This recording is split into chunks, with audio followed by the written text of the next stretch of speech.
Welcome to the afternoon program, our 14th anniversary of our founding here, our dedication of the church.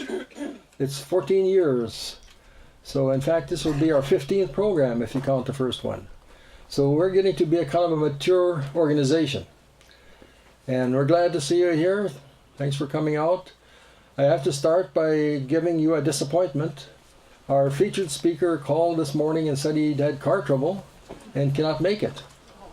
So that's disappointing.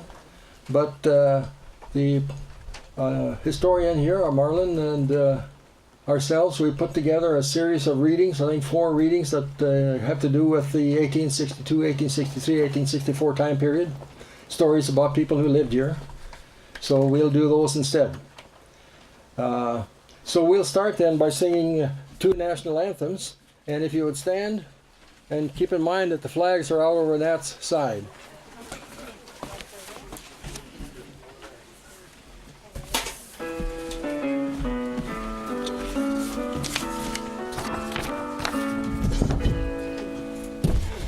Ja, vi älskar detta landet som det stiger fram. För ett läbet över vannet med de 1000 jäm. Älskar det tänka på vår far och mor. Och en saga natt som sänker på vår jord. Och den saga natt som sänker drömmar på vår jord. Okay, and the Star Spangled Banner we're going to do a cappella. Gene, maybe you'd stand up and kind of lead us on it. Huh? Oh, say, can you see by the dawn's early light what so proudly we hailed at the twilight's last gleaming, those bright stripes and bright stars through the perilous fight. O'er the ramparts we watched were so gallantly streaming, and the rockets' red glare, the bombs bursting in air, gave proof through the night that our flag was still there. Oh, say does that star-spangled banner yet wave o'er the land of the free and the home of the brave. Thank you. Please be seated.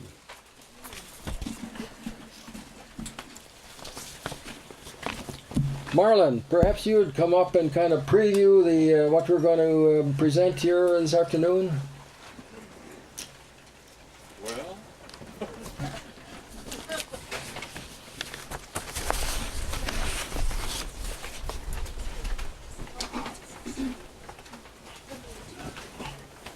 I didn't really expect to have to do this, and I'm not sure what I told everybody to do. I really feel bad that the speakers aren't here. I found out about it during the service this morning. That's why I had 2 phone calls. Because the story they would have had to tell is such an important one. If any of you have followed up on, 2012, in January, we had Doug Mossberg was here, and not here, but at the East Norway Lake Church, and talked about the Native Americans that first came to Minnesota before any white people or settlers or explorers were here at all. And then in May we followed up with a program on a reader's theater on the causes of the Dakota War, concentrating on the treaties and so forth that were signed between the two. Then in August, a year ago now, we focused on the Munson Lake attack, where a number of 2 families were almost wiped out, and the meeting here at the Knutson cabin where refugees gathered and so forth, and then escaped to the Isle of Refuge. And that's kind of been the end of it. Then, of course, the rest of the battles and so forth down in southern Minnesota occurred. But after that, to finish the story a little bit, 38 Dakota warriors were hanged at Mankato the day after Christmas in 1862. The rest of the people were gathered together at the Lower Sioux Agency and then marched all the way along the river to Fort Snelling and interned there in a camp over the winter, mostly women and children, about 1,700 people, and that winter 300 of them in that camp died. So the problem still, and then the rest of the people, anyone left was sent off to Crow Creek Reservation in South Dakota. So it's quite a story, and there's a lot of material available on that part of it, so I encourage you to, we have a little poster board in the cabin that you can take a look at, and there's some books in a bookcase in there that'll give you more information, or some books, some ideas that if you're wanting to follow up on it, you could. But Frankie Jackson was the new director of the Renville County Historical Society and had a PowerPoint presentation on that whole aspect of the Dakota. But unfortunately he won't be here, and maybe you can pick up his program somewhere else. So what we did is we improvised a little bit. I happened to have a folder with me that had some writings in it and some articles, and one of them is going to be read by Doug Mankle, whose dad wrote about that period of time and some of the conditions that were here after the settlers kind of abandoned the area, and some of them that came back, you know, the first ones to come back and so forth. And then next, Ed is going to talk a little bit about the fort, which stood over on Ronnie Peterson's farm, not far from here at all, where a fort that was built in 1863 and was only there for like 4 years. But he has some information on that. I'm going to read a story about the fort that I found in the county history book. And then, who's last? Earl has a piece too on what happened during those years. But give everybody a little leeway because they just got these articles at lunchtime, so thanks. Doug, I guess, or Kurt. Doug is Kurt's brother. His dad was Orland Mankle. You see how rattled I am today?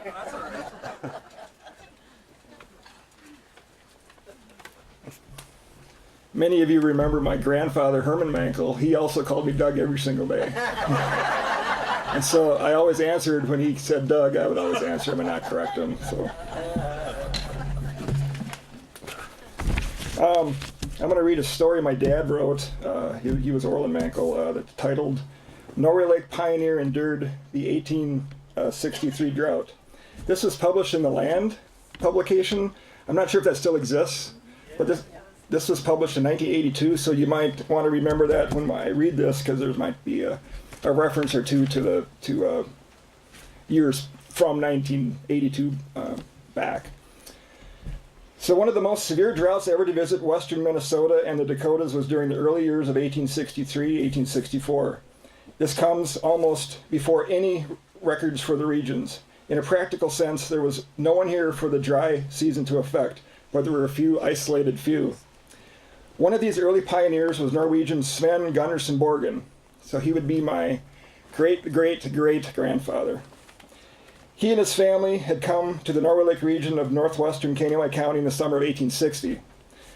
Not far from Norway Lake is a small lake, Lake Mary, where Sven had taken an early preemption claim. He spent most of the remaining part of the season building a cabin in an oak grove along this quiet lake. For a time, this cabin stood on the extreme western limits of Minnesota civilization. To the west lay the endless prairie wilderness, virtually uninhabited and broken up with lakes and groves. By 1862, the Norway Lake settlement consisted of about 9 families. The crops were good for the season, but several accounts stated there had been barely enough rain to produce them. So apparently the drought was just starting in 1862. It was the beginning of a severe 2-year drought. The frontier colony was caught up in the hostilities of the Sioux Indian War, or Dakota War of 1862, which reached up into the northern half of Kansas County on August 20th, leaving about 25 people dead. 16 of those were within a 6-mile radius of Sven's cabin. Consequently, Norway Lake was abandoned. Several of these displaced settler families from Norway Lake, along with others from the surrounding regions, assembled 70 miles to the northeast along the St. Francis River near St. Cloud. Among them were 2 cows belonging to Sven. During the time there was no one there. Severe drought affected Norway Lake, western Minnesota, and the Dakotas. A year later, in the summer of 1863, reports reached St. Francis that the war parties had disappeared from Kansas County, but the entire area had been sealed off by the state. Only military traffic was permitted. Certain exceptions were granted, so farmers could make temporary visits back to their farms. One of these was Sven. He decided that he would make repairs to the cabin, assuming that there was something to repair. Then he would put up a small stack of hay for cattle feed if the family should return out of the grazing season. Sven wanted everything ready for the return, whenever that would be. His 18-year-old son, Gunder, accompanied him. So Gunder is my great-great-grandfather. Taking a few provisions, Sven and Gunder left on foot to the southwest. They spent the nights in buildings vacated during the outbreak. After being ferried across the Mississippi River at St. Cloud, they crossed the military patrol line at Painesville. It ran from Painesville to Fort Ridgely. In 1863, this line divided Minnesota into 2 parts. Life as usual to the east, but with an enforced emptiness to the west. Crossing this line, Sven and Gunder emptied the empty and depopulated Kansas County. Drought conditions seemed to worsen as they headed west. The route took them along the north shore of the largest lake in the region, which is Green Lake. Here the drought was highly apparent. As the two looked out across this 4 or 5 mile wide lake, they hardly recognized it. Underwater bars crossed the lake in different directions. The lake was at an extremely low level, so these bars were fully out of the water. These bars, as Gunder remembered them, were many feet wide and crossed the lake, giving the impression that the lake itself was divided into 3 parts.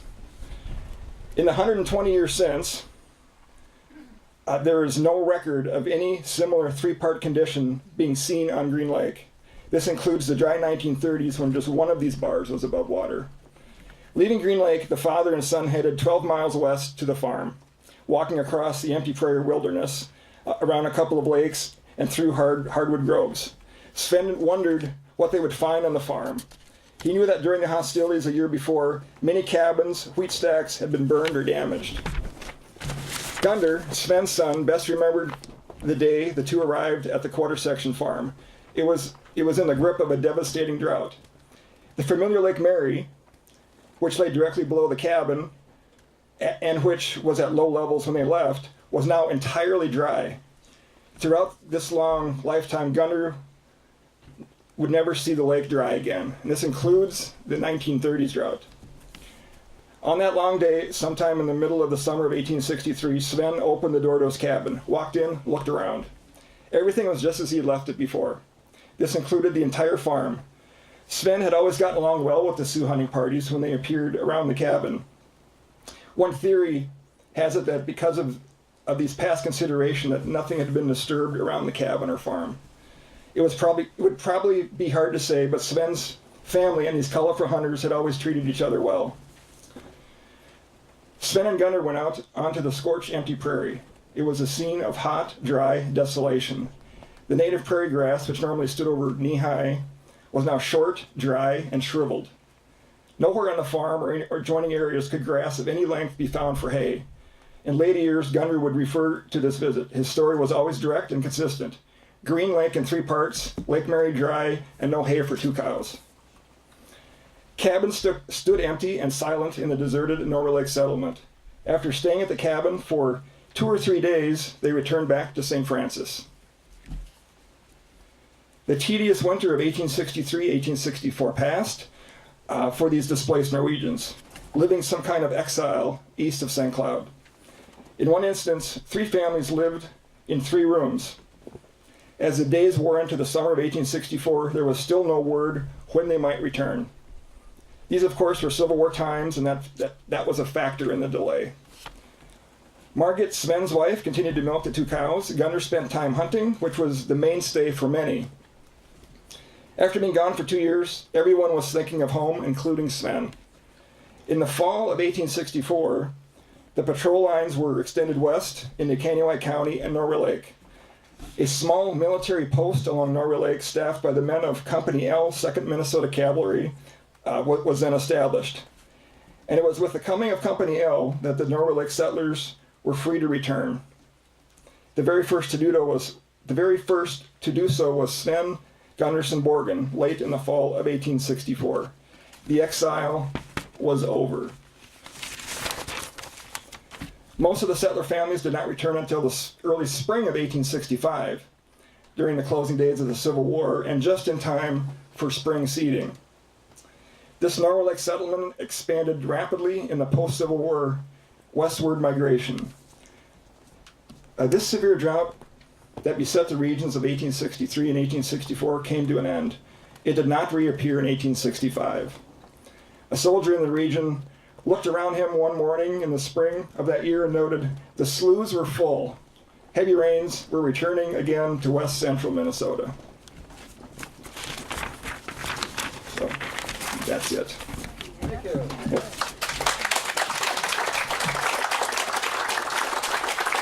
Oh, one thing I might add, that story had a reference to the St. Francis area, or St. Francis River east of St. Cloud. And we've recently come across some more information that for a time during this exile, they probably lived in a place called Mahnomen County, which most of you have never heard of, at least I hadn't heard of until recently. It's actually the city of Fridley was actually a county at that time called Mahnomen County. So there's a couple Sioux depredation claims that were filed by Sven Gunnarsson Borgen and Thomas Oskinson from that location. So there's always still history to learn.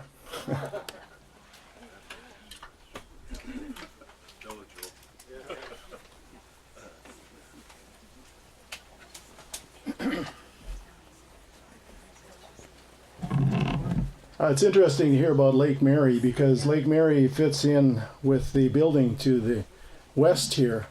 On the south side of the lake, I believe the Steenies had their homestead, and they always would never let anybody cut down their oak trees. Well, when we had decided to build this log church, we had to figure out some place to find long, high, straight oak trees. And one Sunday, after church, and we were waiting for another activity to get done, I'm not sure what it was, Wendell Lawson said to me, why don't we go over and talk to Roger Larson about getting some logs? So we did. And Roger very, very graciously said, oh, yes, let's go out and take a look. So we walked out into the woods south of Lake Mary, and it was just beautiful in there, just gorgeous. And we asked if there'd be any possibility of us getting some of the logs for the log church. He said, sure, that's fine. And that fall, then we went out there and we cut down 30 trees. 30 logs came out of that area, and there were still more. And we had to have 60 logs to finish that building. Half of them came from that farm. And it was a very, very gracious gift to us. The reading I have is entitled Norway Lake Fort. I wish there would be some way that you could see a picture, a drawing of this, but we don't have it. We would probably have had it had we had a little more time. Norway Lake Fort, an important landmark which lay on the west shore of Norway Lake, was the military outpost constructed after the Sioux outbreak in 1862 and abandoned by 1863. And again, that's on Ron Peterson's farm. Yes, and there's still some evidence there with a hole in that area, right? Trench there, yes. Yeah, still a trench there. The fort was one of a string of outposts which stretched from Fort Ridgely on the Minnesota River to Fort Ripley on the Mississippi. The enclosed area of the fort measured approximately 100 by 250 feet and was surrounded by earthen breastworks. Within the enclosure, there was a 16 by 26 foot blockhouse with an attached kitchen and a 16 by 16 foot cabin which housed the captain, the quartermaster, and both of their wives. North of these buildings stood the stables, 150 feet in length, with room for at least 50 horses. The threat from Indians having passed by the time the fort was established, troops spent their days patrolling between Solomon Lake and Lake Johanna or shooting at objects on the surface of Norway Lake. Sounds like pretty good duty, doesn't it? Ravaged by prairie fires, storms, and time, little sign of the Norway Lake Fort remains today. There is a sign by First Lutheran that talks about the fort, and if you have some time, you could. It's right next to the parking lot, and you could take a look at that, and it'll tell you more information, and it'll have a picture or a drawing of the fort. The second reading I have is entitled A Response to Conflict. In 1865, a military post was established here in response to the U.S.-Dakota conflict of 1862. During the conflict, 25 settlers in an unknown number of Dakota were killed in what is now Kandiyohi County. A chain of small military posts, including this one, was established to enforce safety on the frontier. Both settlers and Dakota were forbidden from entering or using the area. The military post enclosure was about 100 by 250 feet. Dummy cannons were placed at each of the fort's corners to give the impression of military strength, and fortifications called breastworks surrounded the post. There were blockhouses where the soldiers lived and nearby stables with room for 50 or more horses. The last company stationed here was the Company L of the 2nd Regiment. Volunteer cavalry under the command of Captain S. Bingham. The military post was shut down in 1866 when the area was considered safe again and settlers were allowed to return. Thanks.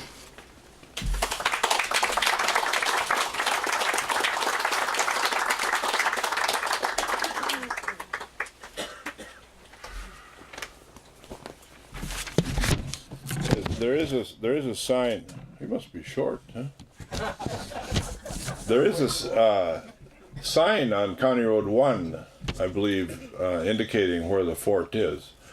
And why, it's a Glacial Trail Association that put the one up in the First Lutheran parking lot that actually is looking, if you look at the lake, you could almost see the Isle of Refuge. But that one describes the fort. And I guess the reason they did that is their signs have to be handicap accessible, and people are able to drive up and read the sign. So that's why they selected that spot, I guess. Another thing that came to mind when Ed was reading that too is, I don't know whatever happened to that fort, if it burned down or if anybody's ever heard, but I know I've read there's a reason why there are no trees on the west side of West Norway and on other areas on this side of the lakes over here, and it has to do with prairie fires that came up to that area, and then the lakes prevented them. So that's why there's so much woods on the north side of Games Lake and over by Little Norway and areas north and east of the lakes. At any rate, this is a story that was probably written by Victor Lawson and put in the county history book. That's kind of interesting, so I will read that. It's called War Dance Was Held at the Fort. Corporal of the Guard, Corporal of the Guard, Corporal! The cry rang along the lines of guards posted around the perimeter of the Norway Lake Fort. Post number 4, post number 4. The corporal hurried to the easternmost guard post. The guard at post 4 A young private motioned for silence as the corporal approached. Together they listened. At first the corporal heard nothing, then a faint sound. It grew louder, then faded away upon the wind. He turned to the guard in disbelief. Had he really heard it? A war chant, now, in 1865? Norway Lake Fort was soon to be abandoned. It had fulfilled its function. Built, perhaps dug is a better word, late in the fall of 1862, it was one of a chain of small forts connecting Fort Ridgely on the south with Fort Ripley to the north.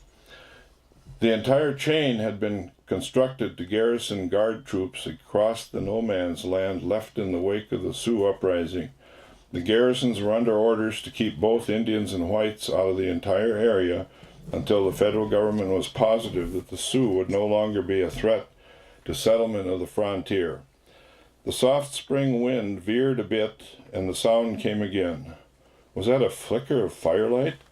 The corporal wasn't sure, but could no longer take a chance. He hurried to the command post and reported. The detachment moved as quietly as it could. All metal on the horses' harnesses had been muffled with rags. It had been mustered quickly. No bugle had sounded, boots and saddles. There had been no loud commands. Word had been passed, almost in a whisper, to the men detailed for this patrol. Horses had been taken from the picket lines, saddled rapidly, and the detachment had moved off in the growing dark. At that point, one of the troopers held up his hand, signaling for the detachment to stop. The sergeant in charge moved up to the point. Now the firelight was clearly etched on the stark branches of the trees, and the sound was unmistakable. He motioned the other riders to move forward. As the point man rode on ahead, another half-mile, and they would spread out into the famous cavalry line abreast. Slowly they rode forward, trying their best to keep this troop movement quiet enough to effect a complete surprise. Once again the trooper at the point signaled a halt. Once again the sergeant rode up to his side. About a quarter-mile ahead, a fire burned brightly on the shore of Norway Lake. Dancing figures could be seen in silhouette as they circled the fire, bobbing and weaving in what could only be the terrifying Sioux war dance. The sergeant dispersed his troopers in line abreast, and as the line moved forward, the flanks began riding just a bit faster so they would be in a position to complete the encircling movement planned by the sergeant and capture the entire Indian camp. Nearer and nearer they rode, quietly, ever so quietly. Nothing must give the Sioux any inkling of their imminent capture. Raising his fist in the signal for the charge, the sergeant spurred his mount to a gallop. There could be no mistakes. This attack had to be completed quickly if it were to be a surprise. And surprise it was, on both sides. As the encircling troopers rode into the firelight to make their capture, they found 3 young white men from the southern part of the state.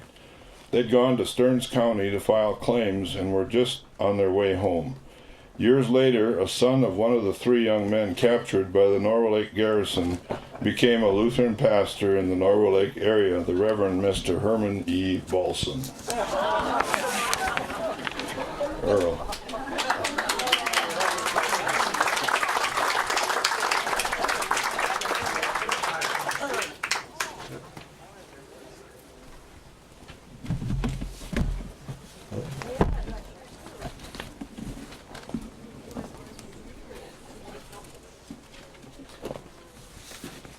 Marlon, what's the source of this piece I'm going to read?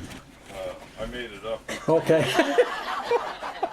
No, I don't know offhand. Okay, all right.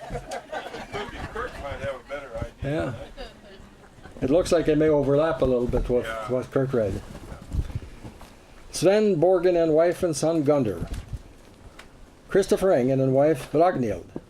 And the Osmundsons went up Rice Creek to Monoman, where they found a little sawmill and a few cabins which had been deserted.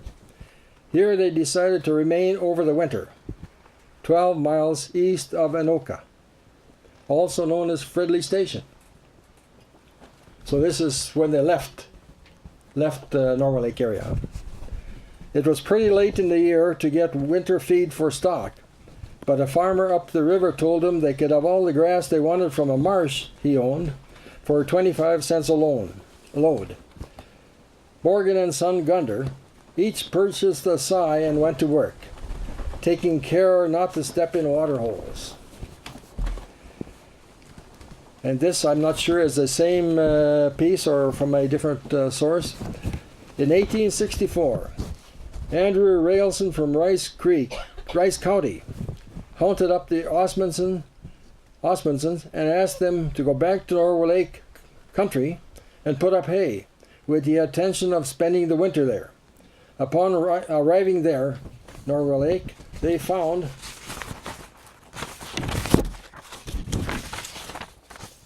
country going through a terrible drought.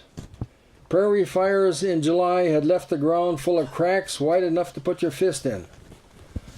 The so-called Norway Lake Slough was so dry you could cross it any place with a team. There was no hay to be had, and they had to return to the colony for another winter. In 1865, the entire colony went to Norway Lake. Fires had ruined everything.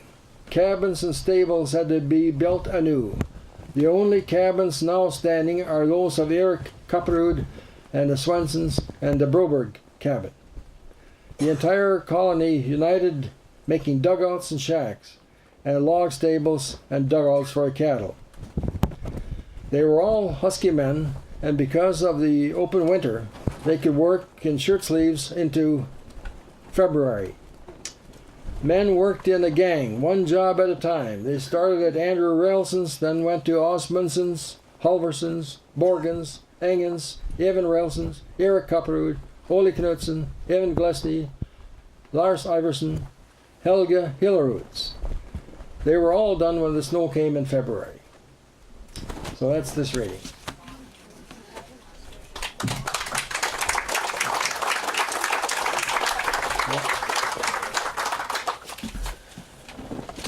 You probably recognize that with us again today, so far as how many times, is the musician Jean Urban.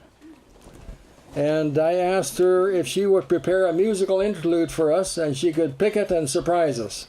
So, Jean, we're ready.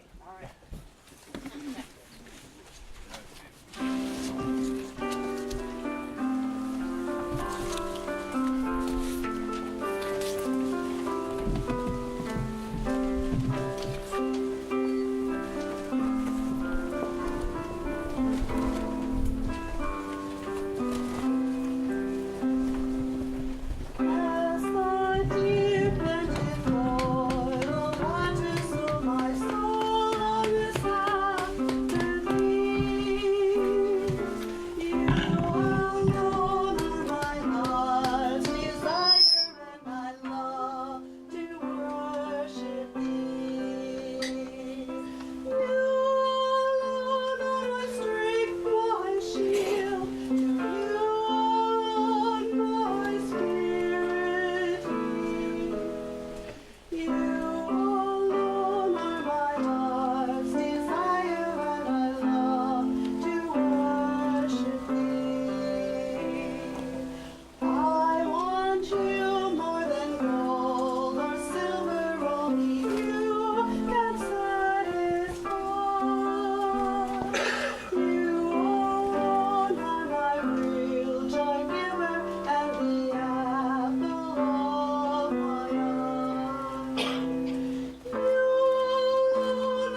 Thank you, Gene, for a lovely piece of music. Thank you. We come to the line that says News from the Norway Lake Lutheran Historical Association. I already mentioned that this is our 14th anniversary of the dedication of the church. Means we've been operating for 15 years. And the association itself was incorporated, I think, 1997, so that was a couple of years earlier. So we're getting to be kind of an old age organization. And the board of directors has started to wonder what comes next for us. And this is going to be a chore for us over the next year is to try to figure out how do we proceed from here now. We've been lucky so far. We've had very good financial support from donations. We haven't gone into the grant application business, and it's really nice to be able to proceed on donations because we feel like we have no strings attached. We can use our best judgment on how to proceed. So we hope that continues. I think we have to take in the coming year to kind of work out a financial plan.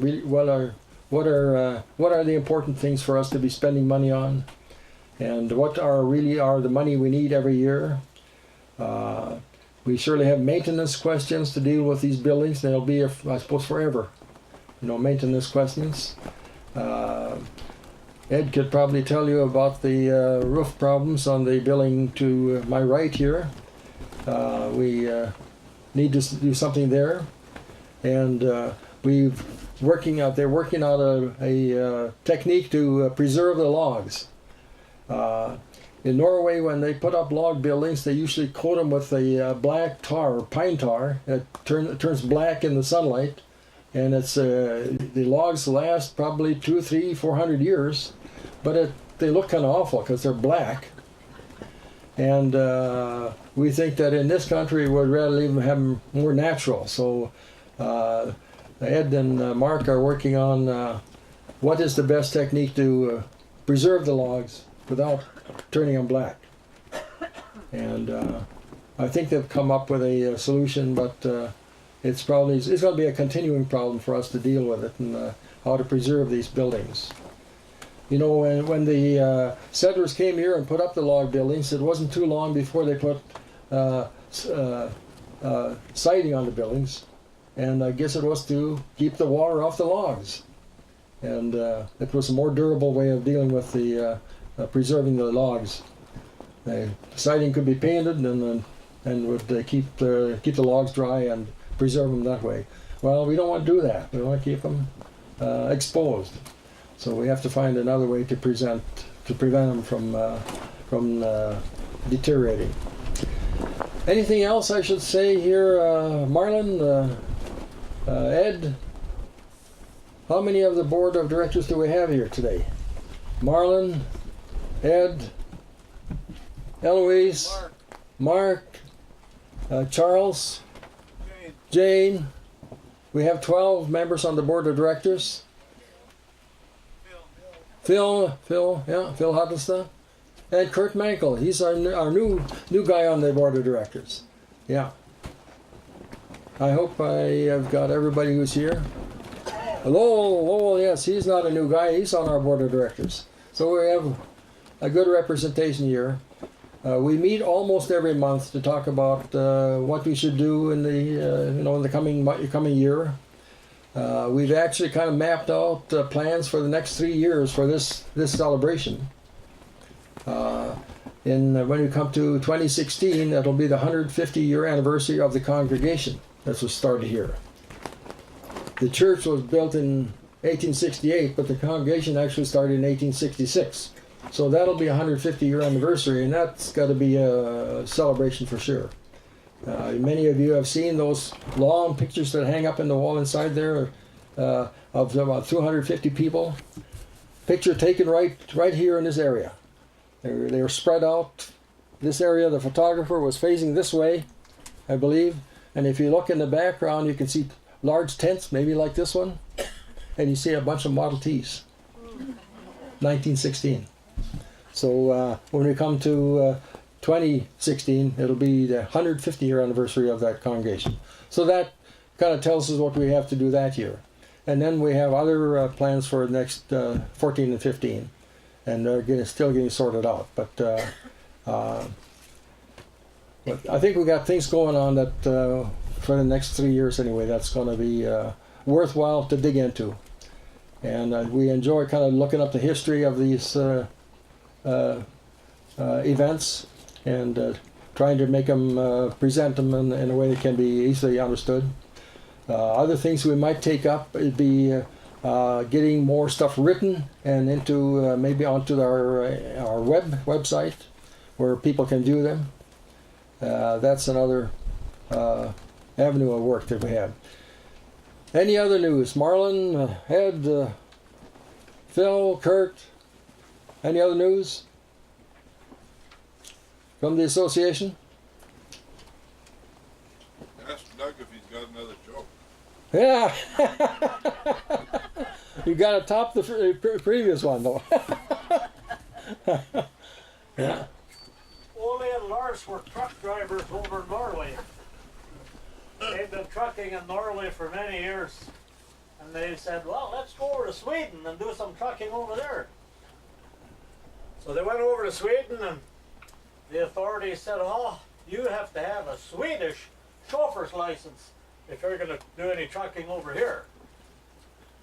So they started studying, and they took the written test, and they passed that. The instructor said, we'll take the truck out for a trial run and see how you do, and then you can take the road test. So Ole was driving, and then the instructor and Lars, and they were on top of a huge mountain over there in Sweden and just starting down. And the instructor said, Ole, what would you do? Way down at the bottom was a railroad crossing. Ole, what would you do if there was a train on that crossing? Oh, he said, I'd put on the brakes. Instructor said, that's fine. But he said, what would you do if your brakes failed? Oh my goodness, he said, I'd wake up Lars. Wake up Lars? He said, what for? He said he's never seen a bad accident. Okay.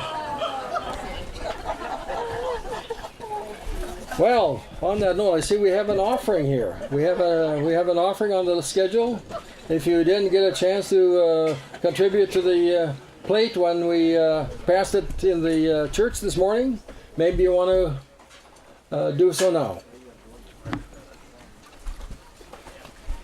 Maybe while that offering is going on, we can do the closing hymn. And you can remain seated. And because of the circumstances around here, we put some weights in there on the cash. Oh, I see. Take advantage of that. Okay. And the words are on the other side of this half sheet of paper here that was handed out.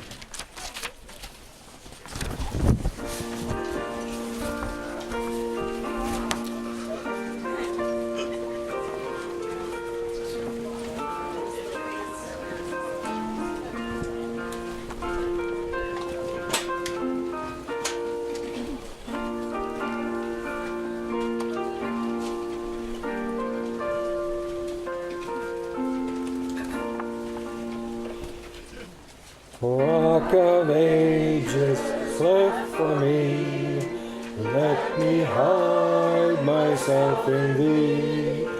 Let the water and the blood from thy wounded side which flow be the sin of double cure.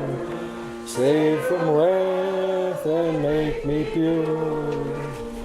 Not my labors of my hands, you fulfill thy lost commands. Could my zeal respite know? Could my tears forever flow? All for sin could not atone. Thou must save and thou alone. Nothing in my hand I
Well, thank you for coming. I have no other word. I have to ask, maybe quietly, is there coffee this afternoon? Is there coffee this afternoon? Yeah, there sure is. Oh, there is. Okay. I hadn't seen it, so I wasn't sure. Well, it was delivered by the opposite, Ah, okay. back on the picnic table. All right, coffee back by the picnic tables.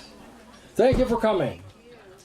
I hope our improvised program was educational for you.